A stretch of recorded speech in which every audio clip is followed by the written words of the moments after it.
अस्सलामु अलैकुम वरहमतुल्लाहि वबरकातुहू।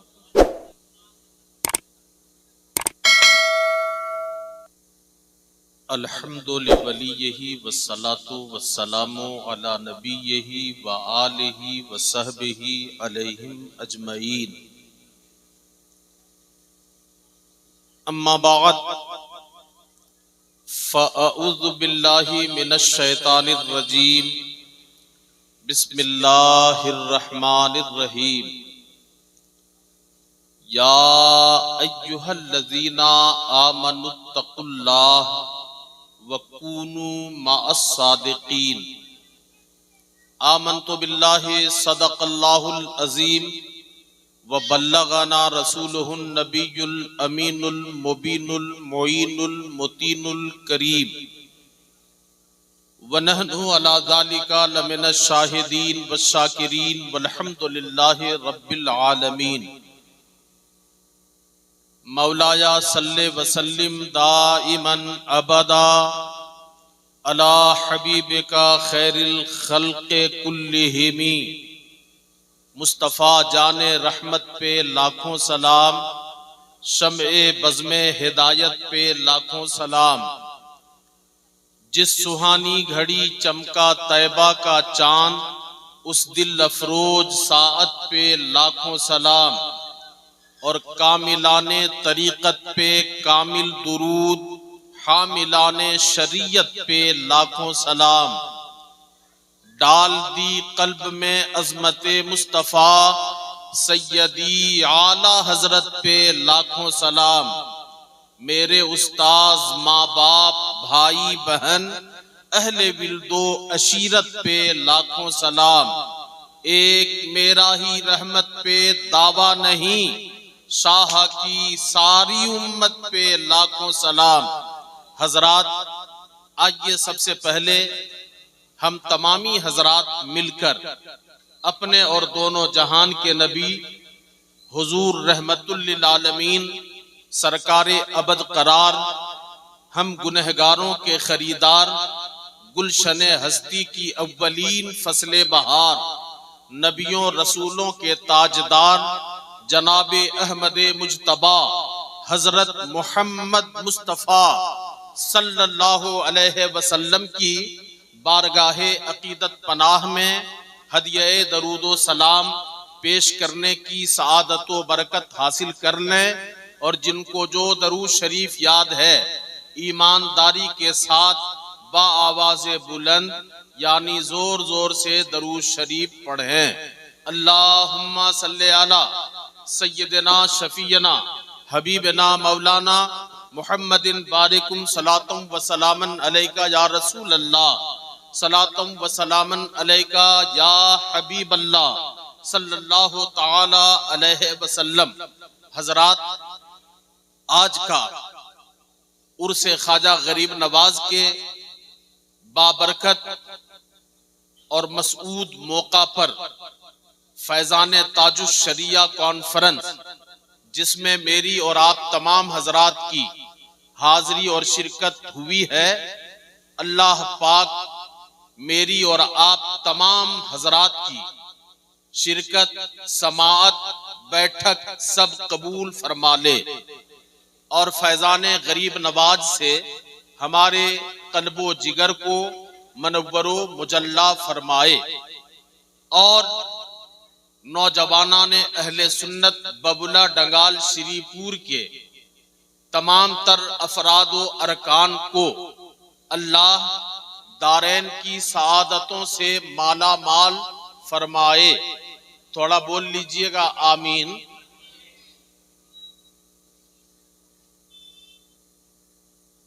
देखो, मैं सबसे पहले तो ये आपको बता दूं कि मैं उस तरह का मुकर्रिर और खतीब नहीं हूं और ना मुझे तकरीर आती है।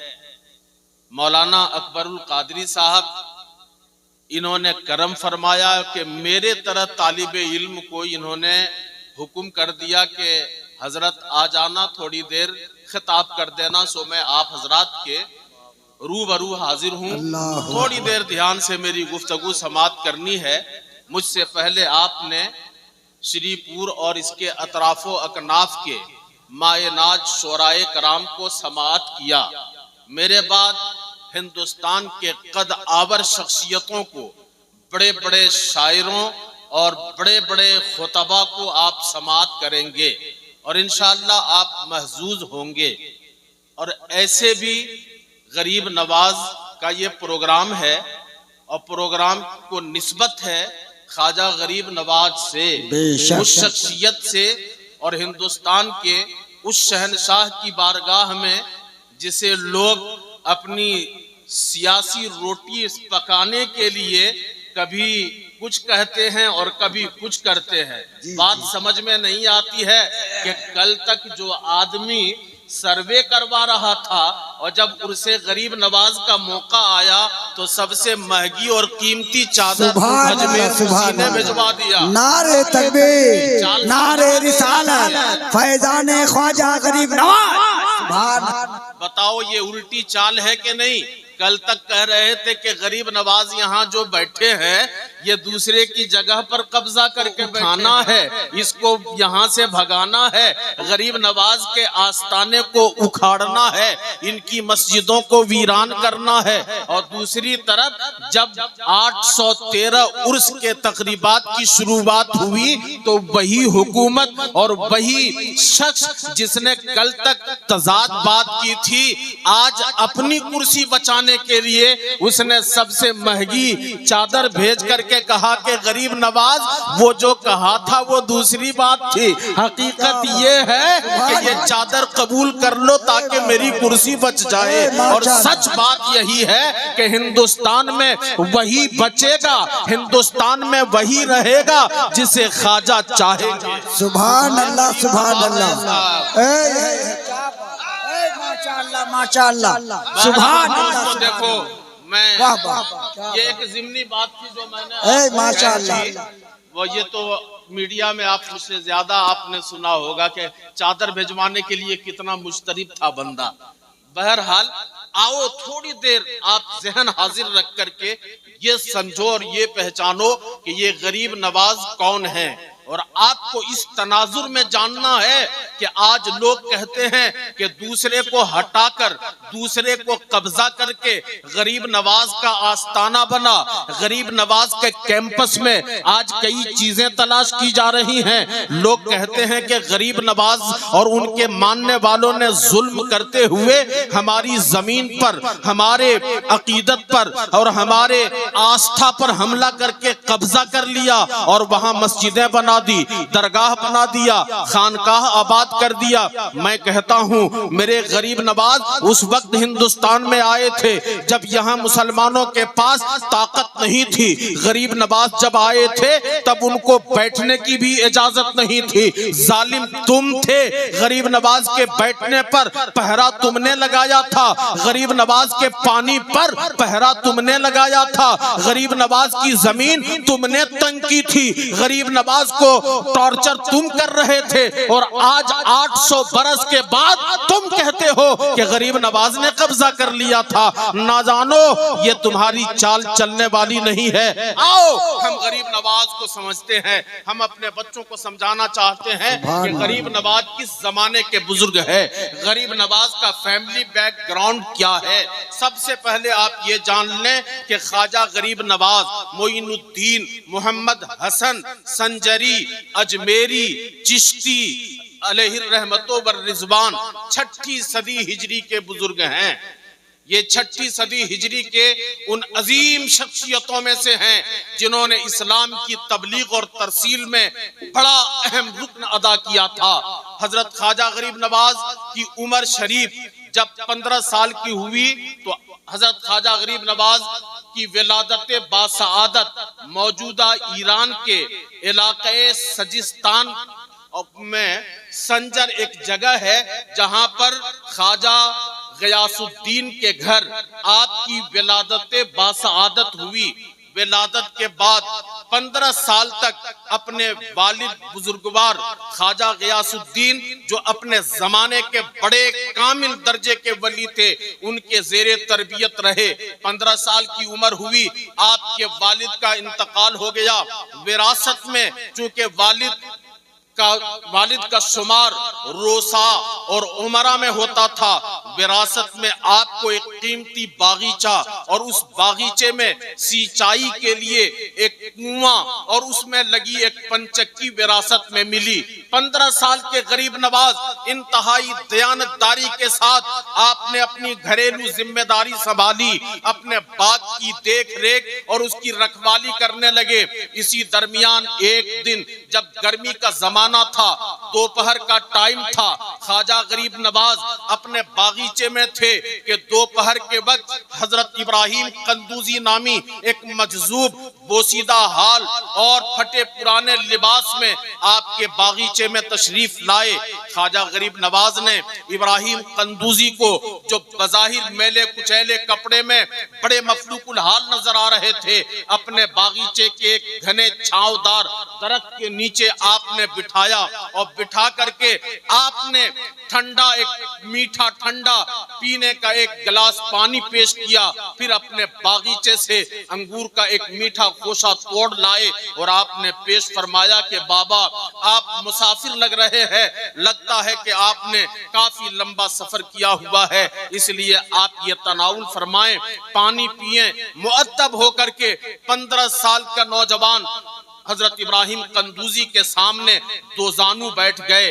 देखो, हर बात सीखने की है। आज हमारे बस्तियों में, आज हमारे चौक चौराहों पर बड़े और छोटे में जो तफाउत और बड़े और छोटे का जो अदब व शफकत है वो नापैद है। आज छोटा अपने बड़े का एहतराम नहीं करता है। एक वक्त था कि अगर गांव का कोई बुजुर्ग गुजर जाए तो नौजवान सब रास्ता बदल लेता था, दीवार के पीछे छुप जाता था। मगर आज ये तफावत इतना मिट चुका है कि बाप खड़ा होता है, दादा वहीं मौजूद होता है और नौजवान बेटा बेशर्मी और बेहयाई के साथ पुड़िया फाड़ करके मुंह में डालता है। खुदारा, अपने बुजुर्गों का अदब करो, एहतराम करो। 15 साल के गरीब नवाज ने जब इब्राहिम कंदूजी का अदब एहतराम करके अपने बागीचे में बिठाया तो हजरत इब्राहिम कंदूजी ने शफकत से पूछा कि बेटे, आपका नाम क्या है? आपने फरमाया, मेरा नाम मोहम्मद हसन है। इब्राहिम कंदूजी ने कहा, बेट साहिबजादे, आपका नाम जिस तरह से हसन है, मेरी दुआ है कि आप जाहिर व बातिन हसन बन जाएं। फिर आपने अपनी गठरी खोली और उसमें सूखी हुई रोटी का एक टुकड़ा निकाला, अपने मुंह में डाल के चबा के नर्म किया और फरमाया, बेटा हसन करीब आओ। देखो ध्यान से मेरी बात, तवज्जो से आप सुन रहे हो कि नहीं सुन रहे हो? तवज्जो से सुनना। कहा, बेटे करीब आओ। करीब गए, कहा, बेटे अपना मुंह खोलो। आपने मुंह खोल दिया। इब्राहिम कंदूजी ने रोटी का वो टुकड़ा जो अपने मुंह में चबा के नर्म किया था उसे हाथ में निकाला। कहा, बेटे मुंह खोलो। आपने अपना मुंह खोला, रख दिया मुंह में और कहा, बेटे इसे निगल जा। आपने अपना हाथ उनके सर पे रखा, बरकत की दुआ दी। जब सूरज कुछ ढला, इब्राहिम कंदूजी अपनी मंजिल पे चले गए। मगर रात होते होते रोटी का वो टुकड़ा जो आपने खाया था, आपके अंदर एक आग सुलगने लगी और बेचैनी बढ़ने लगी। 2 दिन होते होते हजरत ख्वाजा गरीब नवाज ने अपनी विरासत की वो कीमती प्रॉपर्टी, अपना बागीचा, अपना कुआं और अपनी पंचक्की सब बेच दी, गुरबा में तकसीम कर दिया और तलाशे हक में आप निकले। अंदर जो आग लगी थी उसे बुझाने के लिए सबसे पहले आपने संजर से समरकंद का सफर किया और 4 साल के कम मुद्दत में आपने 30 पारा कुरान हिफ्ज फरमाया।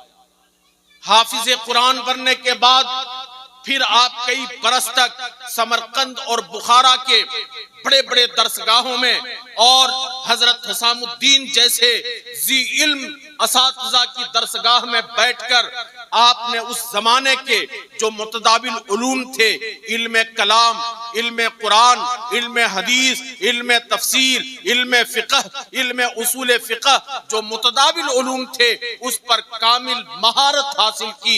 जब आपकी उम्र 25 साल की हुई और आप 25 साल की उम्र में मुतदाबिल उलूम पर आपने महारत हासिल कर ली और आपके सर पे जब दस्तारे इल्म व फजल रख दी गई, फिर भी आपके अंदर जो आग लगी थी वो आग बुझी नहीं, जो प्यास लगी थी उस तिश्नगी में कमी नहीं आई। चुनांचे ज़ाहरी उलूम के बाद आपने तवज्जो दी बातिनी उलूम के तरफ। आप अपने रूहानी इल्म हासिल करने के लिए आप बेकरार हुए और आप तलाशे हक में निकले। चुनांचे उस जमाने में जो बड़ी बड़ी खानकाहें थी, बड़े बड़े आस्थाने थे, बड़े बड़े बुजुर्गाने दीन और सिलसिले के औलियाए कामिलीन थे, उनकी खानकाहों में आप पहुंचे। देखो एक बात आप याद रखिएगा, आज लोग हमारे ऊपर इल्जाम लगाते हैं हम गरीब नवाज के मानने वाले हैं, हम पीरों के मानने वाले हैं, हम अपने पीरों का अदब करने वाले हैं, हम खानकाहों से अकीदत रखने वाले हैं। हमारे पीर साहब जब आते हैं तो हम इस्तकबाल करते हैं, करते नहीं करते? बोलो।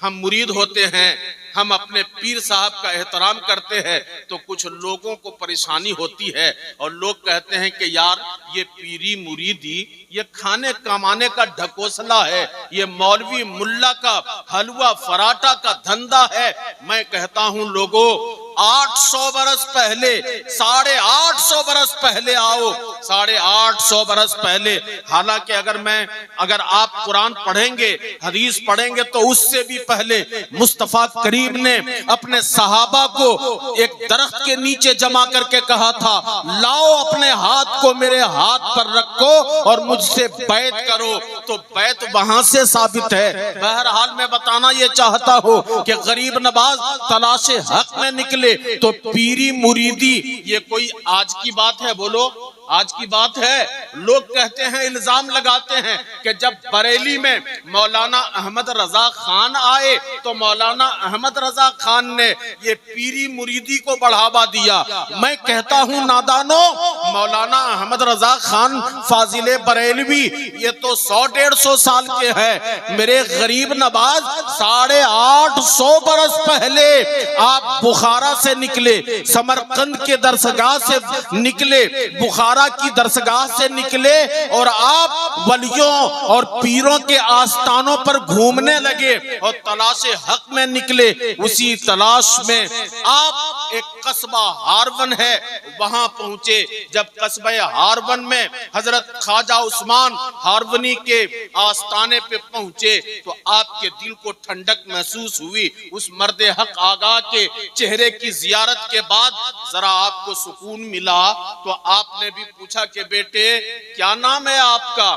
कहा कि हजरत मेरा नाम मोहम्मद हसन है। किस गरज से आए हो? कहा हजरत मैं अंदर से बड़ा बेकरार हूँ, मैंने सब कुछ राहे खुदा में वक्फ कर दिया है, ज़ाहरी उलूम मैंने हासिल कर लिए, मगर मेरी बेचैनी है कि वो बढ़ती जा रही है, कमने का नाम नहीं लेती है। आपने कहा बेटे कुरान याद है? आपने फरमाया सरकार मुझे 30 पारा और 6666 सारी आयतें याद है। आपने फरमाया ठीक है, यहाँ से उठो, उस कोना में जाकर बैठ जाओ और 1000 मर्तबा सूरे अखलास की तिलावत करो। चुनांचे ख्वाजा गरीब नवाज ख्वाजा उस्मान हारवनी के उस खानकाह के एक कोना में मुसल्ला बिछाकर आपने 1000 मर्तबा सूरे कुल हु अल्लाह शरीफ की तिलावत की। जब आप 1000 मर्तबा पढ़ चुके, कहा हुजूर पढ़ चुका हूँ। कहा आपने 2 रकत और नमाज पढ़ो, शुक्राने की नफल नमाज पढ़ो। आपने 2 रकत नमाज पढ़ी।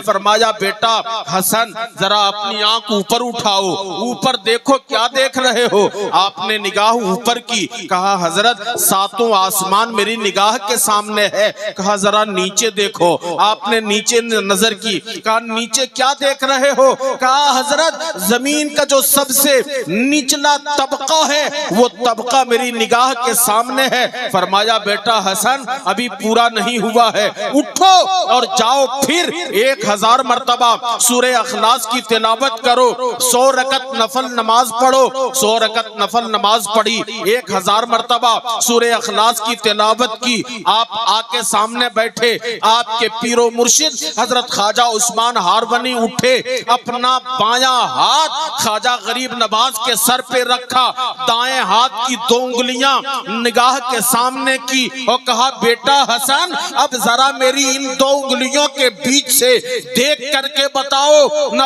ऊपर देखना है न नीचे देखना है, मेरी इन 2 उंगलियों के बीच से देखो और मुझे बता कि देख क्या रहे हो। ख्वाजा गरीब नवाज ने कहा सरकार आपकी 2 उंगलियों के बीच अल्लाह का 18,000 आलम और उसकी सारी मखलूकात निगाह के सामने हाजिर है।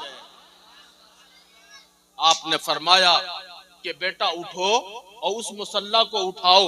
मुसल्ला उठाया, उसमें 2.5 दीनार थे। कहा हजरत इसमें कुछ दीनार पड़े हैं। कहा उठा के ले आया।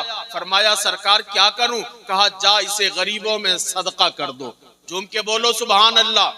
और फिर हजरत ख्वाजा गरीब नवाज उस खानकाह में अपने पीरो मुर्शिद ख्वाजा उस्मान हारवनी के बारगाह में 17 साल तक खादिम बनकर, नौकर बनकर और ख्वाजा उस्मान हारवनी के बोरिया बिस्तर को हमेशा सर पे लेकर 17 बरस तक करते रहे, खिदमत करते रहे। झूम के बोलो कितने दिनों तक? 17 साल तक। जब 17 साल का जमाना हो गया तो 17 साल के बाद एक दिन आपके पीरो मुर्शिद ने कहा बेटे हसन मेरा इरादा है, जी करता है, तबीयत चाहती है कि मैं हज को जाऊं। झूम के बोल दो कहां जाऊं? हज को जाऊं। बेटे अगर आपकी भी तबीयत चाह रही है तो मेरे साथ जा सकते हैं। एक फरमाबरदार और अर्जमंद मुरीद के लिए इससे बड़ी और खुशबख्ती क्या हो सकती थी कि मेरा पीर, मेरा मुरब्बी आगे आगे और मैं नौकर बनकर, खादिम बनकर अपने मुरब्बी के पीछे पीछे चलूं। कहा हुजूर इससे बड़ी मेराज मेरे लिए तो और कुछ नहीं हो सकती। चुनांचे 17 साल की खिदमत के बाद अपने पीरो मुर्शिद के साथ हजरत ख्वाजा गरीब नवाज हज बैतुल्लाह को गए। हज के तमाम अरकान की अदायगी के बाद जब आपके पीरो मुर्शिद तवाफे विदा करने लगे और तवाफे विदा कर चुके, फरमाया बेटे हसन करीब आ। गरीब नवाज करीब गए। आपने अपने रूहानी बेटे और अपने मुरीदे खास मोइनुद्दीन मोहम्मद हसन की कलाई पकड़ी, खाने काबा के दरवाजे के सामने अपने मुरीद का हाथ यूं बुलंद करके और दूसरा हाथ काबे के दरवाजे पे रखकर ख्वाजा उस्मान हारवनी ने कहा परवरदिगार ये मेरा रूहानी बेटा मोइनुद्दीन मोहम्मद हसन है, मालिक मैं इसे पसंद करता हूं और मैंने इसे कबूल किया है। जमीनों आसमान के रब तू भी पसंद कर और तू भी कबूल फरमा ले। मरतुल असरार एक किताब है, सिलसिले चिश्तिया की सबसे मोतबर किताब। उस किताब में लिखा है कि एक आवाज आई, उस्मान मैंने तुझे भी कबूल किया और मुझे तेरा रूहानी बेटा मोइनुद्दीन भी कबूल है। कहो अपने बेटे से अगर कोई ख्वाहिश हो तो जाहिर करे, कोई आरजू हो तो कहे मैं पूरा करूं। सुभान अल्लाह। श्रीपुर बबला डंगाल के नौजवानों, अगर आज का कोई मुसलमान होता, आज का कोई जवान होता तो क्या मांगता? मेरी तरह मौलवी होता तो क्या मांगता? वो गरीब नवाज थे। झूम के बोलो, प्यार से बोलो, गरीब नवाज थे। गरीब नवाज ने कहा मालिक मेरे गुनाहों को बख्श दे, और जो मेरा मुरीद हो सुबह कयामत तक परवरदिगार उन सबको भी माफ फरमा दे। आवाज आई मोइनुद्दीन, मैंने तुझे भी माफ किया, और सुबह कयामत तक जो तुम्हारे सिलसिले से सच्ची वाबस्तगी इख्तियार करेगा मैं उन सबको भी बख्श दूंगा और उन सबको भी जन्नत अता करूंगा। खुश नसीब हैं वो लोग जिनका ताल्लुक और रिश्ता गरीब नवाज से मजबूत और मरबूत है, मगर नाम का नहीं। गरीब नवाज से मजबूत रिश्ता का मतलब यह है कि गरीब नवाज के आदर्शों को, गरीब नवाज के फरमुदात को, गरीब नवाज के इरशादात को अपने सीने से हमा वक्त लगाए रखे।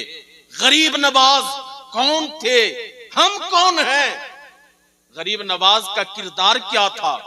कोई यूं ही गरीब नवाज नहीं हो जाता। आओ मैं आता हूं तेजी के साथ। फिर मेरे ख्वाजा गरीब नवाज अपने पीर के साथ हज से फरागत के बाद मदीनतुर रसूल पहुंचे। मदीने में हाजिरी के बाद पीर साहब और आपके रूहानी फर्जंद मुबाजहे रसूल में हाजिर है। सलातो सलाम के बाद बैठे हैं कि रसूल पाक ने ख्वाजा गरीब नवाज को हुक्म दिया, उस्मान अपने बेटे, रूहानी बेटे मोइनुद्दीन मोहम्मद हसन को कहो वो यहां से उठे और हिंद में जाकर मेरी शरीयत और सुन्नत की तबलीग करे। मैं तुम्हारे रूहानी बेटे को हिंदुस्तान अता करता हूं और मैं जमीने हिंद और अहले हिंद को मोइनुद्दीन मोहम्मद हसन अता करता हूं। सुभान अल्लाह, जोम के बोलो। इसीलिए आपको अताए रसूल कहा जाता है। आपका एक लक़ब अताए रसूल है। जोम के बोलो सुभान अल्लाह। देखो ये अल्लाह वाले हैं, इनका मकाम बड़ा बुलंद होता है। अच्छा, बहुत सारे लोग अजमेर गए हैं कि नहीं गए बोलो। अजमेर दरगाह में संदली मस्जिद के सामने एक दरवाजा है, उस दरवाजे का नाम है जन्नती दरवाजा। क्या नाम है बोलो? सुना है आप लोगों ने?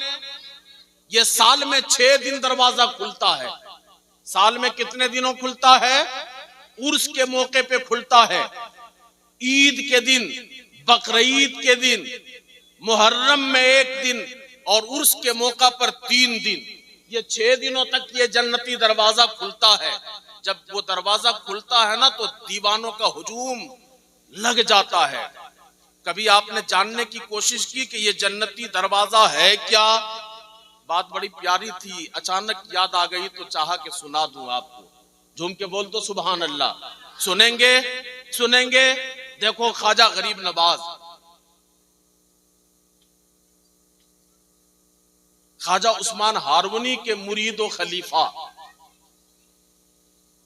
और ख्वाजा गरीब नवाज के मुरीद अव्वल और खलीफा अव्वल का नाम ख्वाजा कुतुबुद्दीन बख्तियार काकी, और ख्वाजा कुतुबुद्दीन बख्तियार काकी के मुरीद और खलीफा फरीदुद्दीन गंज शकर, और उनके मुरीद और खलीफा निजामुद्दीन महबूबे इलाही। झूम के बोलो। ये सारे बुजुर्गाने दीन बरेली के इमाम अहमद रजा के बाद के नहीं हैं। ये सब कितने दिन पहले के हैं बोलो? कितने दिन पहले? तो ये पीरी मुरीदी बरेली में मौलाना अहमद रजा के आने के बाद से शुरुआत इसकी हुई। जो ये बात कहते हैं वो गलत। आज से 800 बरस पहले पीरी मुरीदी ये इस्लाम का तरीका, बुजुर्गों की तालीम और खुद मेरे मुस्तफा करीम की तालीम है। तो ख्वाजा फरीदुद्दीन गंज शकर के मुरीद और खलीफा ख्वाजा निजामुद्दीन महबूब इलाही उनका एक मुरीद एक दिन सामने था, सुबह का वक्त था। आपने अपने मुरीद को कहा, बेटे एक काम करो, जरा पुरानी दिल्ली जाओ और मेरा एक काम झट से करके आना। मेरा ये काम करने जाओ पुरानी दिल्ली में फला जगह, और ये काम करके जितनी जल्दी हो आ जाना। पीर का हुक्म, मुरीद फरमा बरदार दौड़ते नंगे पैर गए, और जब गए और वापस जब आए तो रात हो गई थी। पीर साहब ने कहा था यूं जाओ यूं आओ, और मुरीद गए सुबह, वापस आए कब? रात हो गई तब आए। जब आए तो वो भी मुरीद की अजीब कैफियत, चेहरा उतरा हुआ, मायूसी, उदासी। आए और हजरत ने देखा तो मुस्कुराने लगे। कहा बेटे काम हो गया, बड़ी देर कर दी, कहा था जल्दी आना, इतनी देर में। मुरीद खड़ा खड़ा, अब तक तो मुंह लटका हुआ था, रोने लगे, आंसू निकल पड़ा। कहा बेटे रो रहे हो, क्या हुआ? हजरत गजब हो गया, आपका काम भी नहीं हुआ, सब बिगड़ गया। हुआ क्या? कहा हजरत आपने हुक्म दिया, दौड़ते हुए गया पुरानी दिल्ली में, तो मैंने देखा एक जगह लोग लाइन लगा के खड़े हैं, बड़ी लंबी लाइन। मैंने कहा पुरानी दिल्ली वालों बावले हो गए हो, सवेरे सवेरे इतनी बड़ी लाइनिंग, क्या हो गया है? कहा तुम्हें मालूम नहीं, आज एक अल्लाह वाले ने अपने घर का दरवाजा खोल दिया है, और उसने कहा है कि आज जो जो मेरे घर के दरवाजे से गुजर जाएगा वो सब जन्नत चला जाएगा। आज मेरे घर का दरवाजा जन्नत का दरवाजा है। ये सुनकर सारे लोग खड़े हो गए लाइन में।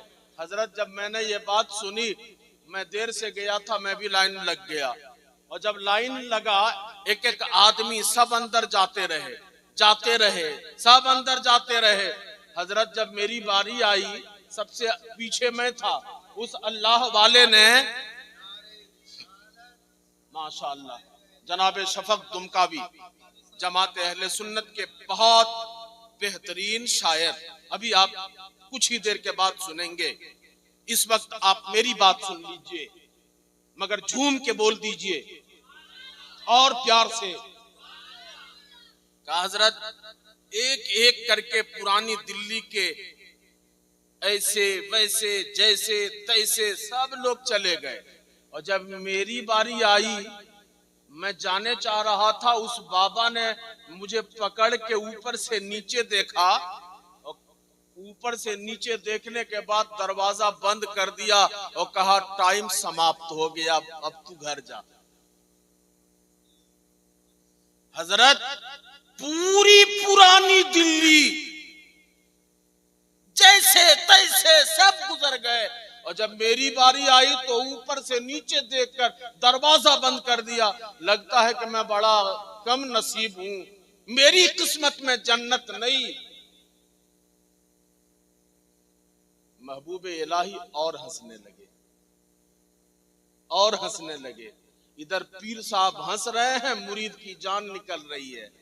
कहा हजरत मैं इतना बेकरार, आपको हंसी आ रही है।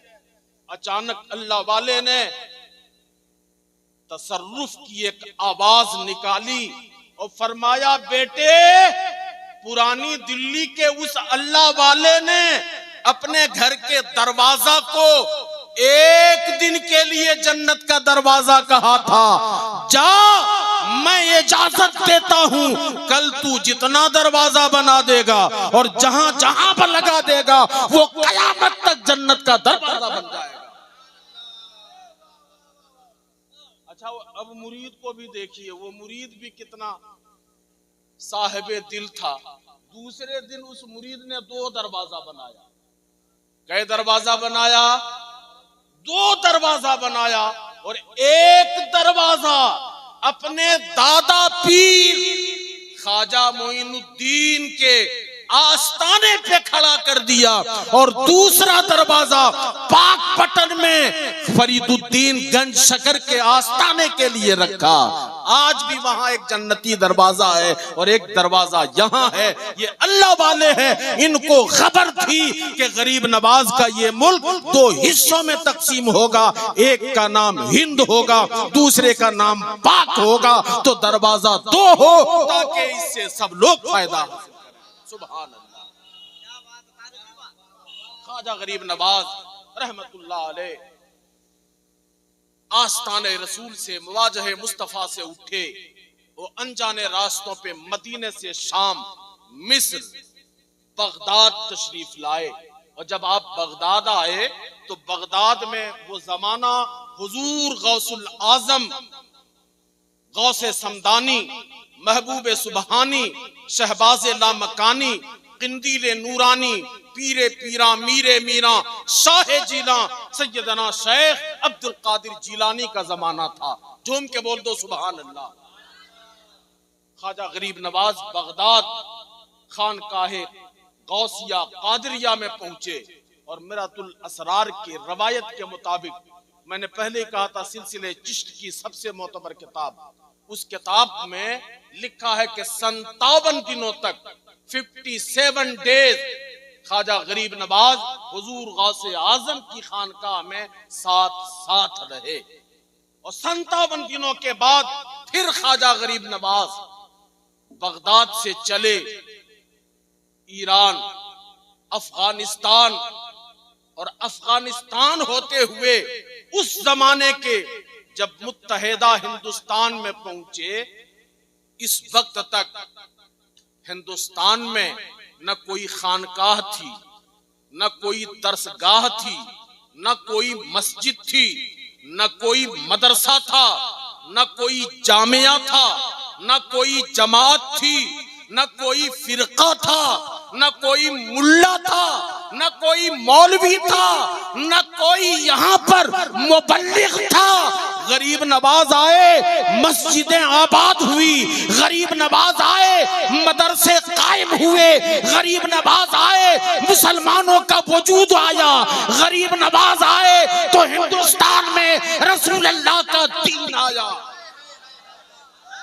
वरना मैं मुताले की दावत देता हूँ, कोई मुझे बताए कि उस वक्त कौन हिंदुस्तान में था। ना कोई जमात थी, ना तकलीफी जमात थी, ना आसानी वाली जमात, कोई जमात नहीं थी।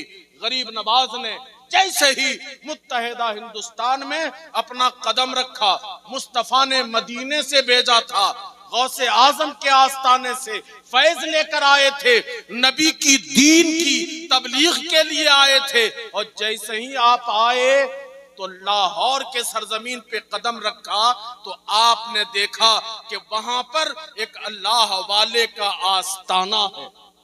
जोम के बोलो क्या है भाई, बोलो क्या है? एक अल्लाह वाले का, यहां कोई जमात नहीं, कोई फिरका नहीं और कुछ नहीं, मगर अल्लाह वाले का आस्ताना है। सुभान अल्लाह। श्रीपुर और बर्दवान जिले के बड़े पुराने मुबल्लिग जमात अहले सुन्नत के बेनजीर आलिम दीन हजरत मौलाना हाफिज व कारी मोहम्मद हुसैन रजवी साहब आली तशरीफ फरमा, हुजूर तशरीफ रखे। तो ख्वाजा गरीब नवाज जैसे ही उस जमाने के मुत्तहिदा हिंदुस्तान में, मुत्तहिदा बोल रहा हूं वो अफगानिस्तान के फौरन बाद से लेकर बर्मा लंका तक हिंदुस्तान का मुत्तहिदा हिस्सा था। जैसे ही आपने कदम रखा तो आपने देखा कि उसके सरहद पे एक अल्लाह वाले का आस्ताना है। क्या है बोलो? एक अल्लाह वाले का आस्ताना है। जब आपने आस्ताने को देखा, गरीब नवाज तबलीग के लिए आए थे, दीन फैलाने के लिए आए थे। गरीब नवाज ने दाता साहब का आस्ताना देखा। वो जो आस्ताना और उसमें जो आराम फरमा बुजुर्ग थे, उनका नाम है दाता गंज बख्श अली हजवेरी। नाम याद रहेगा, दाता गंज बख्श अली हजवेरी। उनके आस्ताने को देखा, गरीब नवाज ने अपनी जूती उतारी, नंगे पैर दाता साहब के आस्ताने पे पहुंचे, चौखट का होंठों से बोसा लिया, अंदर गए तो 40 दिनों तक अंदर ही रहे। और 40 दिनों के बाद दाता साहब के आस्ताने से बाहर निकले। आज भी दाता साहब के आस्ताने में चिल्ला गाहे गरीब नवाज के नाम पर एक जगह महफूज है, जो जियारत गाहे खासो आम है।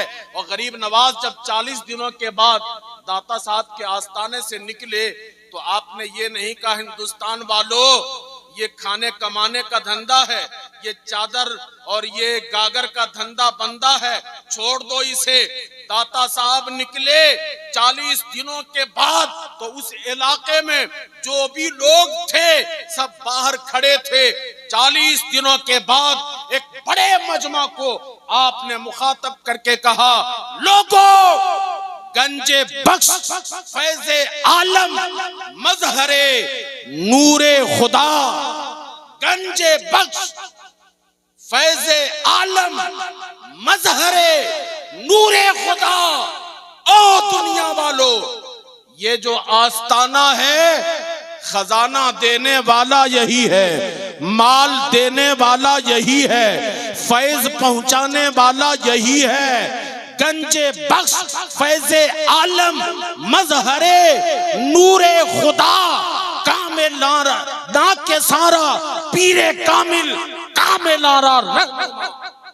आज भी दाता साहब के आस्ताने पे और मजार के मिहराब पर यही शेर लिखा हुआ है।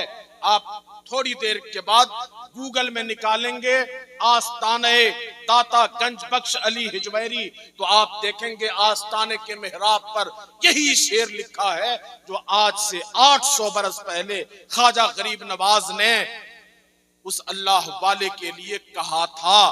तो बात समझ में आई कि ये अल्लाह वालों के आस्ताने पे जाना, अल्लाह वालों से अकीदत रखना, अल्लाह वालों के आस्ताने पे हाजिरी देना, ये कोई नई बात इस्लाम में, सब बोलो, ये कोई नई बात, ये बरसों से है। वो अल्लाह वाले को छोड़ के कोई तो काम करके दिखाओ। वो लोग जो बांध के घूमते हैं ना मोटरी में नमाज, थोड़ी देर में खत्म कर दूं, वो लोग जो बांध के घूमते हैं, आओ नमाज पढ़ो, नमाज उठो, नमाज बैठो, नमाज पाक साफ नमाज, नापाक नमाज, गैरेज वाला नमाज। एक आदमी कहता क्या बोले हजरत, तबाह हो गए हैं। देखो अमीर साहब के बगल में घर बना लिया है, बड़ा तबाह है, बड़ा परेशान है। बोले क्या? बोले हजरत जवान आदमी, बोलिए इस सर्दी में नहाया जा सकता है? वो आकर के हुरकुट के जगह देता है और पकड़ के धर के लेके जाता है। कई मर्तबा कह दिया कि बाबा गुस्ल किया है, बोले अल्लाह सब माफ के, चल मस्जिद।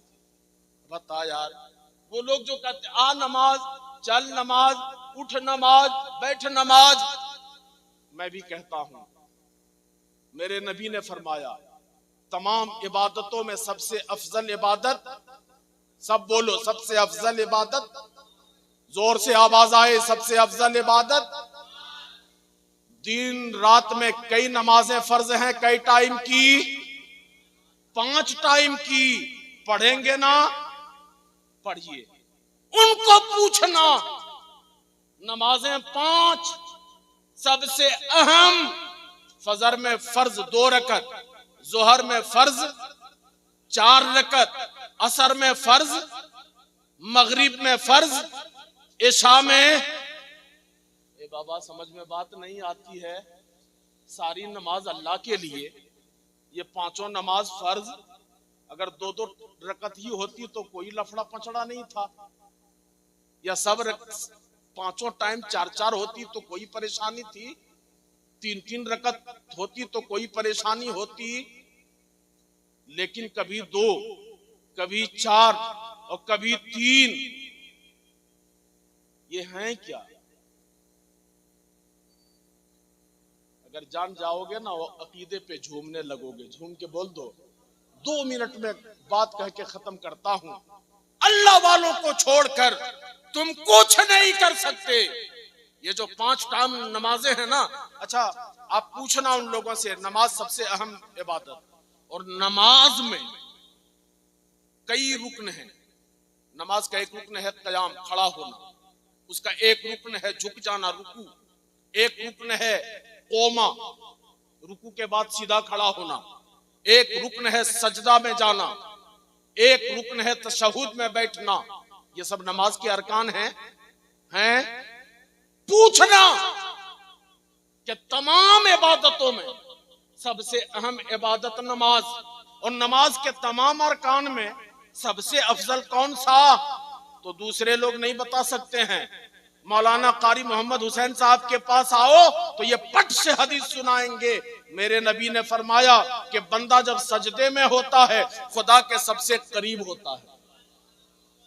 अल्लाह को सजदा सबसे ज्यादा पसंद। अब पूछना, अच्छा एक बात बताओ, इबादत नमाज भी, रोजा भी, हज भी, ज़कात भी, सारी इबादतें हैं, मगर नमाज सबसे अफजल क्यों है? कारी साहब पट से बताएंगे। नादान बात समझ में नहीं आती, समझाते समझाते महबूब बूढ़ा गया हूँ। कब समझोगे? जब बंदा खड़ा होता है तो अलिफ बना होता है, रुकू में जाता है हे की शक्ल में होता है, सजदे में जाता है दाल बना होता है, मीम बना होता है, और जब काते में बैठता है तो दाल बना होता है। नमाजी तमाम अरकान को मिलाकर लफ्ज अहमद के शक्ल में ढला होता है। इसीलिए नमाज सबसे अहम इबादत है। कारी साहब सजदा सबसे ज्यादा क्यों पसंद है? कारी साहब कहेंगे ये बकुली देख रहे हो, मारूं दो बकुली फट से समझ में आ जाएगी। जब कोई सजदे में जाए उसके बाएं हाथ को खड़ा हो जाना, नबी पर दरूद पढ़ते रहना, अपने पीरो मुर्शिद को याद करना, सजदा में जाने वाले को देखते रहना। जो सजदे में होता है उसका सर मीम बना होता है, जो सजदे में होता है दोनों हाथ हे की शक्ल में है, जो सजदे में होता है उसकी कमर मीम की शक्ल में, और जो सजदे में होता है उसकी दोनों टांगे दाल की शक्ल में। जो सजदे में होता है लफ्ज़े मोहम्मद के नक्शे में ढला होता है। इसीलिए सजदा खुदा को सबसे ज्यादा पसंद है। और आओ, ये जो नमाजें हैं, कभी 2 रकत कभी 4 रकत, तेजी के साथ 2 रकत नमाज सबसे पहले हजरत आदम अलैहिस्सलाम ने पढ़ी। किसने पढ़ी? हजरत आदम अलैहिस्सलाम जन्नत से उतारे गए, दिन का टाइम था, गुजर गया, रात आ गई, आपने जन्नत थी, रात को देख के घबराए, सुबह हुई तो आपने जैसे सुबह की सफेदी देखी, आपने शुक्राने में 2 रकत नमाज पढ़ी। आज तक फजर की नमाज उन्हीं की नकल में 2 रकत चली आ रही है। जोहर की नमाज सबसे पहले हजरत इब्राहिम अलैहिस्सलाम ने 4 रकत पढ़ी। जोहर की नमाज हजरत इब्राहिम अलैहिस्सलाम को हुक्म हुआ बेटे को कुर्बानी करो, आपने मिना में बेटे को पछाड़ दिया, छुरी निकाली, हलक पे रखा, चल गई छुरी, आंख पे पट्टी बंधी थी, जब पट्टी खोला तो देखा बेटा सामने खड़ा मुस्कुरा रहा है, उसकी जगह पे जन्नती दुम्बा ज़िबा हो गया है। हजरत इब्राहिम अलैहिस्सलाम ने फौरन खुदा का शुक्र अदा किया और आपने 4 रकत की नीयत बांधी। दोपहर का टाइम था, शुक्राने में 4 रकत नमाज पढ़ी। आज तक जोहर की नमाज उन्हीं की नकल में चली आ रही है। असर की नमाज सबसे पहले हजरत उज़ैर अलैहिस्सलाम ने पढ़ी। अल्लाह के पैगंबर नबी हजरत उज़ैर अलैहिस्सलाम ये फलस्तीन के रहने वाले थे। जब बुख्ते नसर ने पूरे फलस्तीन को बनी इसराइलियों को उजाड़ दिया, शहर का शहर उजड़ गया, हजरत उज़ैर अलैहिस्सलाम भी कैद कर लिए गए। जब कैद से रिहाई मिली, दोबारा अपनी बस्ती में आने लगे तो देखा बस्ती उजड़ी हुई है। अपनी बस्ती से बाहर खड़ा होकर सोचने लगे, या अल्लाह इतनी खूबसूरत बस्ती, इतने अच्छे लोग, इतनी आबादी सब उजड़ के तबाह बर्बाद हो गई, दोबारा से ये कैसे आबाद होगी? यही सोचने लगे। हजरत उज़ैर अलैहिस्सलाम, तवज्जो है सबकी, सुन रहे हैं या मैं अपनी बात खत्म कर दूं? सुन रहे हैं सब लोग? बोले सुभान अल्लाह। हजरत उज़ैर अलैहिस्सलाम सोचने लगे, या अल्लाह ये सब कुरान में है, कहां पर है बोलो? मेरे मुशफिक, मेरे मुरब्बी कारी साहब क़िबला मद्दज़िल्लहुल आली से पूछ लीजिएगा, कुरान शरीफ में है। हजरत उज़ैर अलैहिस्सलाम बैठ गए, अपनी उजड़ी बस्ती को देखकर बड़े मायूस हुए। उनके साथ एक मोटरी थी, उसमें कुछ फल और कुछ खाने की रोटी थी, और एक गधे पे बैठ के आए थे। अपने गधे को दरख्त में बांध दिया, मोटरी बगल में रखी, दरख्त से टेक लगाकर सोचने लगे। आंख लग गई, जब आंख खुली तो अल्लाह ने कहा, उज़ैर कितनी देर तक आप यहाँ सोए? हजरत उज़ैर अलैहिस्सलाम ने कहा, मालिक घंटा 2 घंटा। कितनी देर तक सोया? अल्लाह ने पूछा कितनी सोए? कहा मालिक घंटा 2 घंटा। रब ने कहा नहीं उज़ैर, आप पूरे 100 साल तक सो के रह गए। देखिए अपने गधे को और देखिए अपनी गठरी को। जैसे रब ने कहा 100 साल सोए, आपने झट से देखा अपनी सवारी को तो देखा वहां कुछ नहीं है, बस कुछ हड्डियां हैं जो जमीन पे बिखरी हैं, मगर मोटरी उसी तरह बगल में रखी है। पट से आपने मोटरी खोली तो उसमें जो फल आपने रखा था, रोटी का जो टुकड़ा जिस हाल में रखा था, वो फल बिल्कुल उसी तरह से है, रोटी उसी तरह से है। टाइम कितना गुजरा बोलो, सब बोलो कितना गुजरा? अल्लाह कहता 100 साल। अब आपने अपनी सवारी को देखी तो देखा वहां कुछ नहीं, हड्डी है, हड्डियां जरा सी हिली, हिलते हिलते हड्डियों का ढांचा बन गया, फिर वो ढांचा खड़ा हो गया, उस पे गोश्त आ गया, चमड़ा लग गया, गले में पगहा लग गया, और वो रस्सी दरख्त में बंद कर जो पहले गधा था वही गधा दोबारा तैयार हो गया। हजरत उज़ैर को बात समझ में आ गई, अल्लाह कादिर है, रब ने जो चाहा किया, जो चाहे करे और जो चाहेगा करेगा। और जैसे ही ये बात समझ में आई, शुक्राने में खड़े हो गए, 4 रकत नमाज पढ़ी। आज तक असर की नमाज उन्हीं की नकल में चली आ रही है। छोड़ दो ना अल्लाह वाले को, एक भी इबादत करके दिखा दो। अल्लाह वाले को छोड़ के कुछ किया जा सकता? जोर से बोलो, कुछ किया जा सकता? मगरिब में कै रकत पढ़ते हैं भाई, बोलो जोर से। अरे पढ़ते नहीं पढ़ते हो, कोशिश करना पढ़ने की, इंशाअल्लाह करेंगे। कै रकत पढ़ते हैं? 3 रकत। सबसे पहले हजरत दाऊद अलैहिस्सलाम ने पढ़ी। किसने पढ़ी बोलो, जोर से बोलो, किसने पढ़ी? हजरत दाऊद अलैहिस्सलाम। ये अल्लाह के पैगंबर, वक्त के बादशाह। इनकी तारीख पढ़ेंगे तो ये वो पैगंबर हैं जिन्होंने एक दिन अपनी बादशाहत के लिए, रियाया के लिए, मुल्क के लिए, सियासत के लिए कर रखा था। दूसरा दिन आप अल्लाह की इबादत में लगे रहते, बंदगी करते, तबलीग करते, और जिस दिन जिस काम का होता उस दिन वही करते, दूसरा नहीं करते। हजरत दाऊद अलैहिस्सलाम के इबादत का दिन था। कौन सा दिन था? इबादत का दिन था। मेहराब में बैठे, चारों तरफ से दरवाजा बंद करके इबादत कर रहे थे। 2 भाइयों में झगड़ा हो गया, 2 भाइयों में झगड़ा हुआ। वो दोनों इतने आगे बढ़े, कहा चल वक्त के बादशाह के पास फैसला करवा लेते हैं। हजरत दाऊद अलैहिस्सलाम मेहराब में थे, ये दोनों भाई दीवार तड़प के अंदर गए। अल्लाह के पैगंबर, वक्त के बादशाह हजरत दाऊद अलैहिस्सलाम इबादत में थे। इन दोनों भाइयों ने कहा हजरत, ये मेरे साथ मेरा बड़ा भाई है, मेरे पास 1 बकरी है, मेरे भाई के पास अनगिनत बकरियां हैं, मगर मेरा बड़ा भाई मेरी 1 बकरी को भी हड़प लेना चाहता है और इसने बेईमानी कर लिया है। जब छोटे भाई ने ये बात कही, अल्लाह के पैगंबर दाऊद इबादत में थे। आपने कहा ये तो जुल्म है, ये गलत है, ऐसा हरगिज नहीं होना चाहिए। बादशाह ने कह दिया, सुप्रीम कोर्ट का फैसला आ गया, अब आगे कौन बढ़ेगा? अब कोई चारा नहीं, वो दोनों भाई वहां से पीछे पलटे। रिसालत मसलके आला हजरत खतीबे अहले सुन्नत हजरत अल्लामा मुफ्ती शहाबुद्दीन साहब सखाफी, नारे तकबीर, नारे रिसालत मसलके आला हजरत फैजाने सरकारे गरीब नवाज, नारे तकबीर, नारे रिसालत।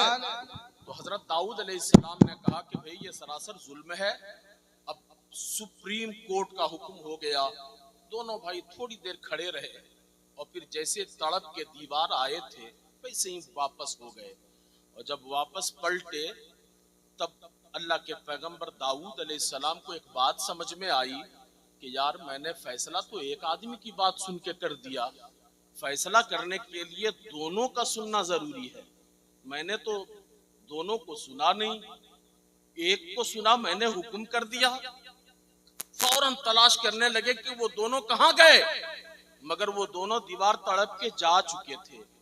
दाऊद अलैहिस्सलाम को एक बात समझ में आई कि जो फैसला करने वाला होता है चाय पी के फैसला नहीं करे, मुंह देख के फैसला नहीं करे, एक तरफा फैसला नहीं करे, एक की बात सुनकर फैसला नहीं करे। फैसला करने से पहले सोच समझ ले। और फिर जो फैसल होता है, जो बादशाह होता है, उसको अपना दरबार में पाबंदी भी नहीं लगानी चाहिए। इसलिए कि कब रियाया को जरूरत पेश आ जाए, कब उसको जरूरत आ जाए और उसे आने की नौबत आए। जैसे ये बात समझ में आई, मगरिब का वक्त था, अल्लाह के पैगंबर ने ये इस बात के समझ आने के शुक्राने में आपने नीयत की 4 रकत पढ़ने की। कै रकत पढ़ने की? जोर से बोलो, कै रकत? मुताले की दावत देता हूं भाई, मुताले की पढ़ो। तफसीर रूहुल बयान और कई मोतबर तफासिर में है। अल्लाह के पैगंबर दाऊद अलैहिस्सलाम ने नीयत की 4 रकत पढ़ूंगा शुक्राने में। 1 रकत पढ़ी, दूसरी पढ़ी, तीसरी जब हुई तो तशाबो हो गया। क्या हो गया? समझाने के लिए बोलूं, नबियों को होती नहीं है, जिसको हम लोग सिर्फ समझाने के लिए बोलता हूं। हम लोग जिसको अपनी जुबान में कहते हैं ना भूल जाना, ऐसा कभी होता नहीं है। तीसरी है कि चौथी, तीसरी है कि चौथी। अल्लाह के पैगंबर को तशाबो हो गया। नीयत कितने की करी थी? बोलो, जोर से बोलो, कै रकत की नीयत बांधी थी? और तीसरी में तशाबो हो गया कि तीसरी है या चौथी, तीसरी है या चौथी। इसी तशाबो में तीसरी रकत में ही बैठकर आपने सलाम फेर दिया। अब तो बोल दो सुभान अल्लाह। आज तक मगरिब की नमाज उन्हीं की नकल में चली आ रही है। अब कोई मगरिब की नमाज 4 रकत पढ़े कबूल होगी? बोलो, कबूल होगी? इमाम साहब तबड़ाक से देंगे, बोलेंगे चल दोबारा नमाज पढ़। इसलिए कि रब कहता, नादान नमाज तू पढ़ेगा, निगाह आदम पे होगी, तेरी फजर मैं कबूल करूंगा। जोहर में 4 रकत पढ़ोगे, मुझे इब्राहिम की अदा याद आएगी, मैं कबूल कर लूंगा। असर में तुम 4 पढ़ोगे, मुझे उज़ैर की अदा याद आएगी और उसके सदके में कबूल कर लूंगा। तुम मगरिब में 3 पढ़ोगे, मुझे अपने महबूब दाऊद के अदाओं की याद आएगी और उसके सदके में कबूलियत का दर्जा अता कर दूंगा। जो के बोलो सुभान अल्लाह। अब अशर ऐशा में कै रकत पढ़ते हैं? ऐशा में कै रकत पढ़ते हैं? जोर से बोलो। ये सबसे पहले किसने पढ़ी थी बता दूं? बताऊं? नहीं बताता हूं, छोड़ो, फिर कभी बुलाओगे तो बताऊंगा। अस्सलामु अलैकुम व रहमतुल्लाह।